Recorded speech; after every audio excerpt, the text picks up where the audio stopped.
Hello and welcome to the Environment This Week series section of Drishti IAS. I'm Aisha, and in today's episode we will be covering topics which are important from General Studies paper 3, that is environment and ecology. So basically the concept that we have followed is we have taken news from the current affairs and then we will be delving deeper into the static portion of it. And in the end we will be solving few practice questions related to those topics and you will tell me the answer in the comment section.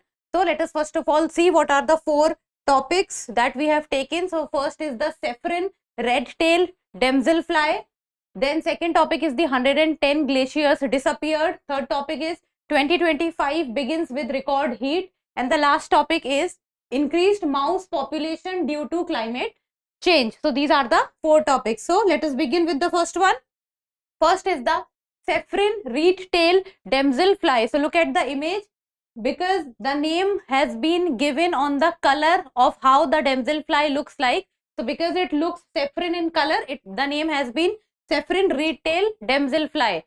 Now, what is the news? So recently, two naturalists have spotted the saffron red-tailed damselfly for the first time along the banks of the Netravati river in Karnataka. So for the first time in Karnataka, they have been observed or spotted. So the scientific name of the saffron red-tailed damselfly is Indosticta deccensis.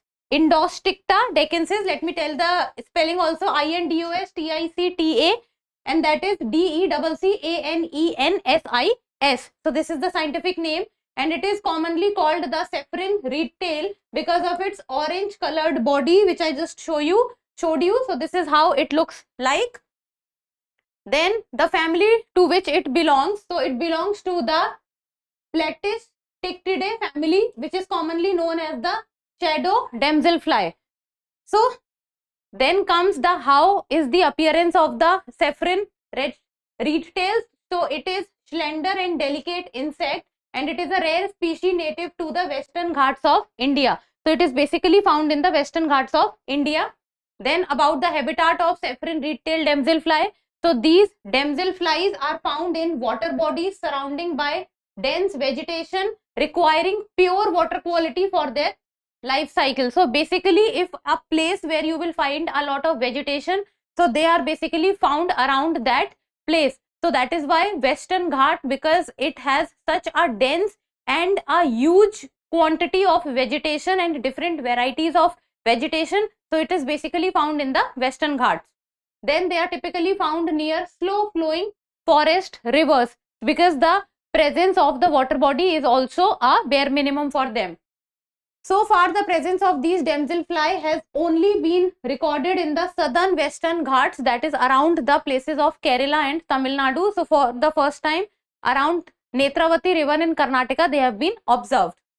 Their presence is an indication of a healthy ecosystem as they are highly sensitive to the environmental changes and pollution. So basically if they are found in an area, it means that the ecosystem there is performing well and the pollution level is also in control and the environmental changes is also in control, because if they disappear from a particular area where they are usually spotted, it means that the environmental pollution has increased.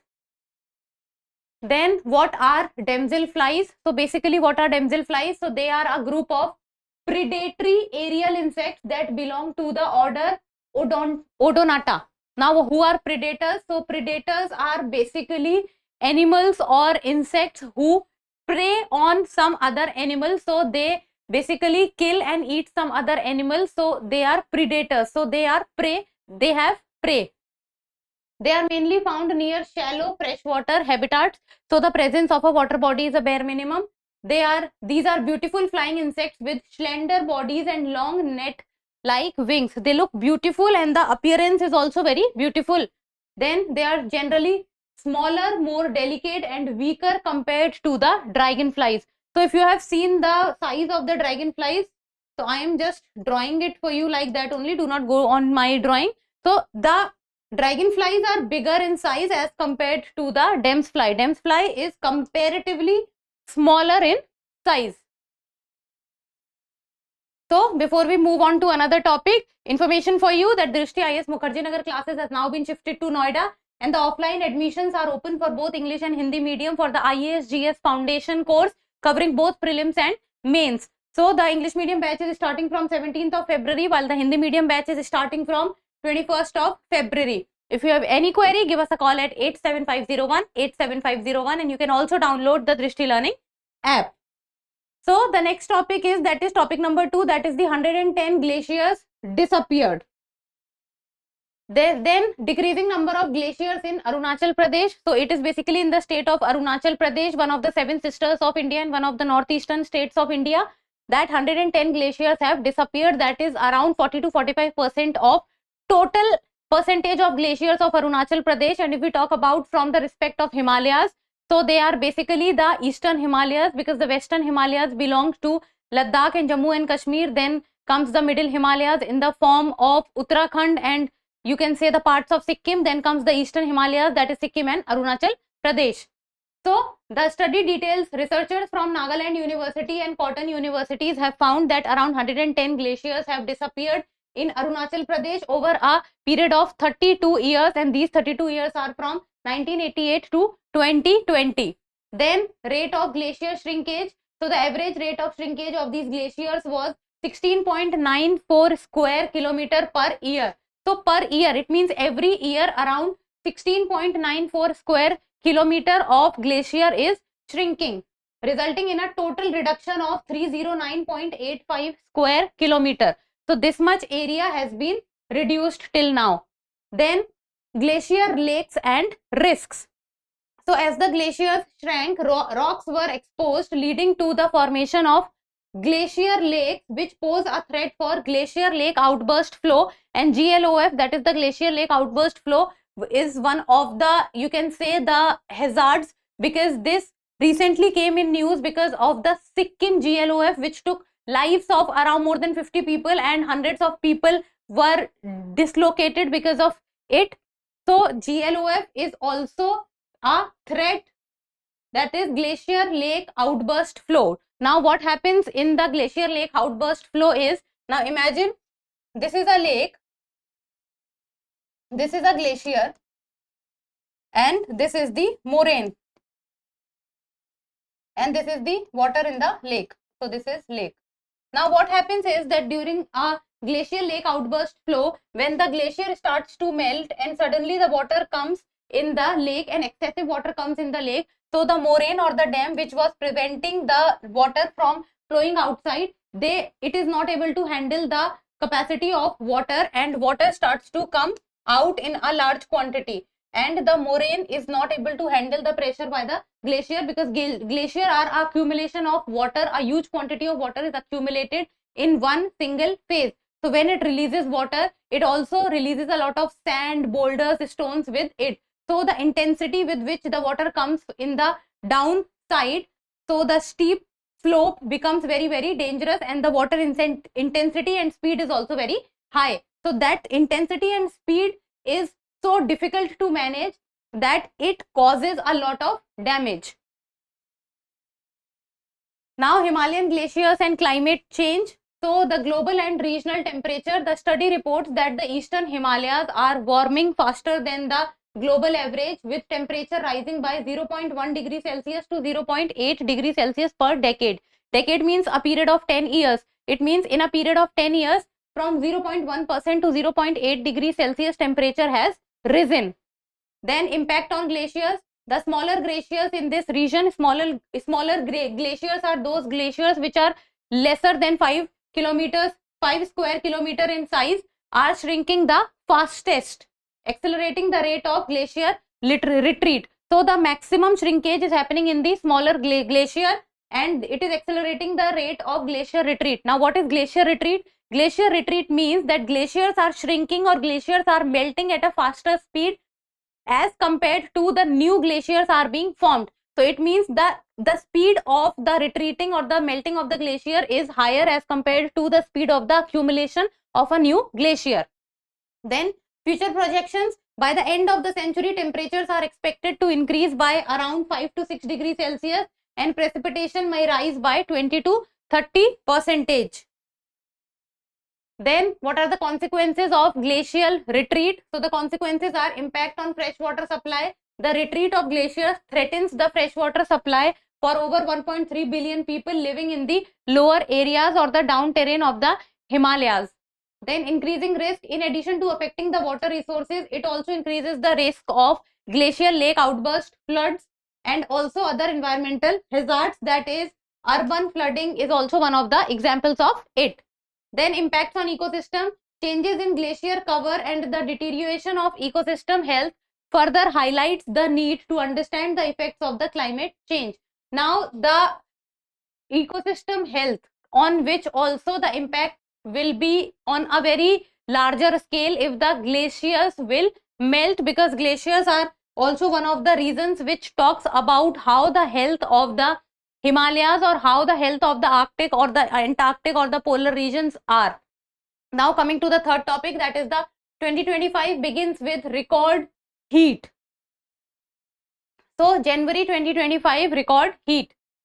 So climate scientists have prediction that despite the influence of La Nina, which was expected to keep the weather cooler in the year 2025, temperatures in January were above average. So as around us also we are able to see that the temperatures are high, and the month of February we are able to see heat especially during the afternoon period. And one of the reasons is that even though the La Nina year is going on, but still the temperatures are high. Then January 2025 could be the hottest January on record, with temperatures potentially 1.75 degrees Celsius higher compared to pre-industrial times. So compared to pre-industrial times, the temperature is around 1.75 degrees Celsius higher. Then according to ERA5 data, the heat levels worldwide were record breaking in January, with higher temperatures in both the northern and southern hemispheres. So it is not that any one of the hemispheres is seeing severe heat. Both the hemispheres, that is northern and southern hemispheres, both are seeing the severe heat. On January 31, 2025, temperatures records were broken in Jamaica and Madagascar. And so Jamaica belongs to the northern hemisphere and Madagascar the southern hemisphere. So the La Nina year is basically a year which is known to lower down the temperature and is known to cause cooling effect. So the La Nina and its effect. So La Nina is a seasonal phenomena which takes place in the Pacific Ocean, and it is known for causing a decrease in temperature, and is contrast to El Nino, because El Nino is known to increase temperature while La Nina is known to decrease temperature. Typically during a La Nina, the global temperature drop is observed, but unusual heat has been observed in January 2025. And according to experts, the effects of the 2023-24 El Nino in the Pacific Ocean have already weakened, leading to an increase in temperature despite the presence of La Nina. So this has been, the reason has been said that because of the years in which El Nino year, that is 2023-2024, because of that the presence of La Nina has not been able to reduce the temperature. Jan 2025 recorded higher temperature compared to Jan 2024, 2020 and 2016, when the temperatures increased despite La Nina. So this year, that is January 2025, is considered to be a record year with regard to increase in heat. Now the fourth topic is that increased mouse population due to climate change. So climate change and the increase in mouse population. So what has been observed is that due to climate change, urbanization and rising temperature, the mouse population is also rising, which is becoming a problem. An increase in the number of mice has been observed in 11 out of 16 major cities, and the examples can be New York, Amsterdam and Chicago. Then the rise in mice numbers could have serious health impacts, as they can transmit 50 zoonotic diseases or 50 plus zoonotic diseases. Zoonotic diseases are diseases which can be transferred from animals to humans. So if the population of mouse or mice will increase, and it is increasing rapidly, then the contact between the mouse and the humans will take place, and that is how the transfer of diseases can also take place. Damage and health risk caused by mice. So that is, the presence of mice causes significant damage to agricultural products and food supplies. In the United States, the estimated annual cost of this damage is 27 billion US dollars.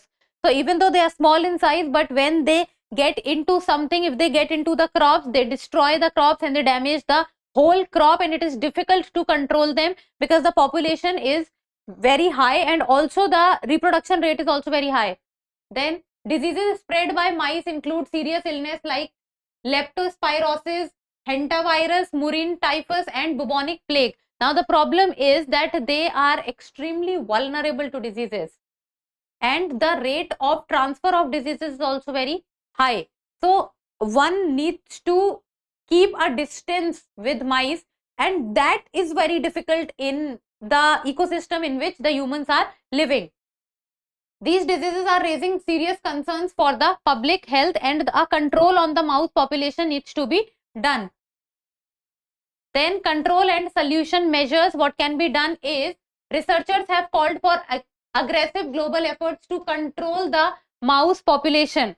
Then it is recommended to prioritize waste management, food waste disposal and sanitation. So the areas basically where a large quantity or a large number of mouse are found, and they are basically found at places where there is dirt, there is unhygienic conditions. So sanitation, waste management, food waste disposal needs to be kept in check. Then increased mouse populations have been observed in cities with rising temperatures and less vegetation, which may be linked to the availability of food and shelter. Now coming to the practice questions, and like always, you people will give me the answer in the comment section. So how are you going to give the answer? Because there will be 4 practice questions. Question number 1, question number 2, question number 3, question number 4, and write the answers in front of their respective numbers. So let's begin. The first question is, where is the saffron red-tailed damselfly a native species in India? Eastern Ghats, Western Ghats, Thar Desert or Ganga Plains? Now the second question is, which glaciers in the eastern Himalayan region are shrinking the fastest? So that is, first is mid-sized glacier, that is 5 to 10 square kilometers. Second is all glaciers are shrinking at the same rate. Third is the large glaciers greater than 10 square kilometers. And the last is the small glaciers less than 5 square kilometers. Now coming to the third question, that is, by how much was the temperature in January 2025 higher compared to which of the following? Pre-industrial era, temperature of 2020, temperature of 2024 or temperature of 2016. Now coming to the last question, that is question number 4. Which of the following disease is spread by mice? So first is dengue, malaria, leptospirosis or swine flu. So these are the 4 questions and we have discussed these 4 questions in the video. So give me the answer in the comment section. And that's all for today. Thank you so much for watching. Till we meet next time, keep reading, keep writing and keep subscribing to the channel. Thank you.